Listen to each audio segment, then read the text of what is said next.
Looks like there's even more problems now for our Keir, as the Deputy Prime Minister, Angela Rayner, likes to fondly call him. Well, that's stretching it a bit, but as ever, let me explain. Morning, good to see you. Thank you so much for your time, and as ever, thank you for joining me, all brand new subscribers.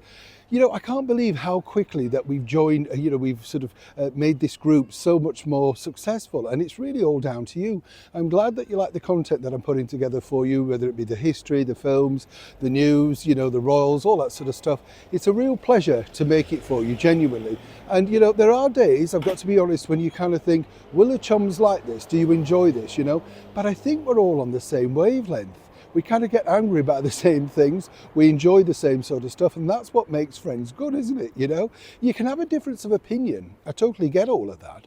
But, when you think about it, you have to have debate, because then you realise what people like and what they don't. It's a little bit like this story. Yes, looks like these two are at loggerheads. Yes, they all started off the best of friends, well, 6 months back. 6 months is a long time in politics, We're talking about, of course, the Deputy Prime Minister, Angela Rayner, and the current British Prime Minister, the Right Honourable Sir Keir Starmer.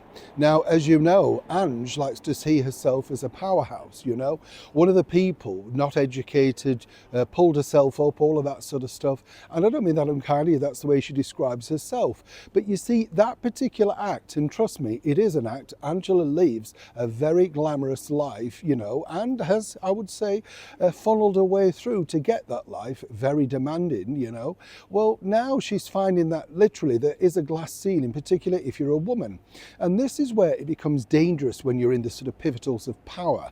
This is because, of course, Sir Keir Starmer is currently on holiday, sunning himself, literally, basically because apparently he needs a holiday after 6 months in the job. He's barely been in this country. So, a plane must seem like a second home to him. Forget the climate change, right, Ed Miliband? But moving forward, what's really upset the lovely Ange and set her flame locks on fire almost, is the fact that he basically said that she would not be deputising in his absence, even though she is the Deputy British Prime Minister. This has not gone down well, as you can imagine. You see, she figured that the moment he went on holiday, she could take the reins and start grandstanding. And let's not forget, this is Ange, who's got her own dedicated £68,000 a year personal photographer to make sure that every move, every nuance, everything is there documented for that forthcoming book when she eventually gets booted out. And that won't be long for most of the party, as many people now know.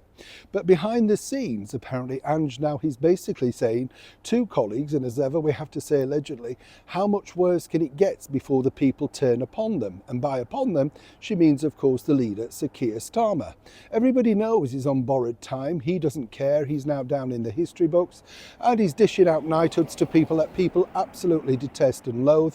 But as I said, he's past caring. That's the gig. He's a dud, everybody knows it, but nobody inside the party wants to admit it.